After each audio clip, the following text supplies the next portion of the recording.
সপ্তাহের ব্যবধানে চট্টগ্রামের বাজারে সবজির দাম কিছুটা কমেছে, তবে চড়া মাছের দাম আর কেজি প্রতি 10 টাকা বেড়েছে ব্রয়লার মুরগির দাম। এছাড়াও বেড়েছে ডিমের দাম।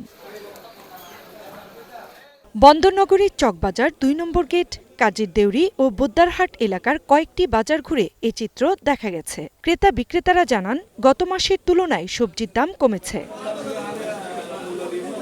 ক্রেতারা বলছেন, সবজির দাম কমলেও মাছ, ডিমসহ অন্যান্য নিত্যপণ্যের বাড়তি দামে সামগ্রিক বাজার খরচ কমেনি। সরবরাহ স্বাভাবিক থাকলে নতুন মৌসুমের সবজি বাজারে এলে দাম আরও কমবে বলে আশা ক্রেতাদের।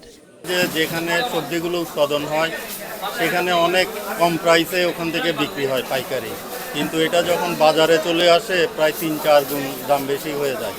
তো এই জন্য আমাদের বাজার মনিটরিং, পরিবহনের একটা সহজলভ্যতা, এই সমস্ত জিনিসগুলো থাকলে হয়তো একটু কম দামে এই বাজার পর্যায়ে এগুলো পাওয়া যাবে।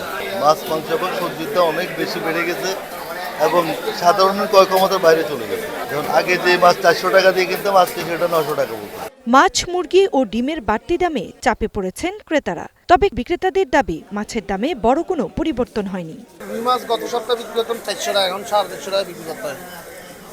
আর কাতল মাছ বিক্রি করতাম ৫০০ টাকা, এখন ৫৫০ টাকা বিক্রি করতে হয়। সবগুলোই এরকম ৫০ টাকা, সব মাছে ৫০ টাকা ৬০ টাকা ডিফারেন্স আছে। কমছে, এখন আগে তো রেট বাড়তে ছিল সপ্তাহানিক আগে। আর দেশি মুরগি আপনার ৫৭০, ৮০ যে কোনো রেটে বিক্রি করতেছে। আগে ৪০ টাকা ৩০ টাকা ছিল, রেট কমছে। নিয়মিত বাজার মনিটর করলে নিত্যপণ্যের দাম নিয়ন্ত্রণে রাখা সম্ভব। অসাধু ব্যবসায়ীদের সিন্ডিকেট ভেঙে বাজারে শৃঙ্খলা ফিরিয়ে আনার দাবি সাধারণ ক্রেতাদের। Global television news desk.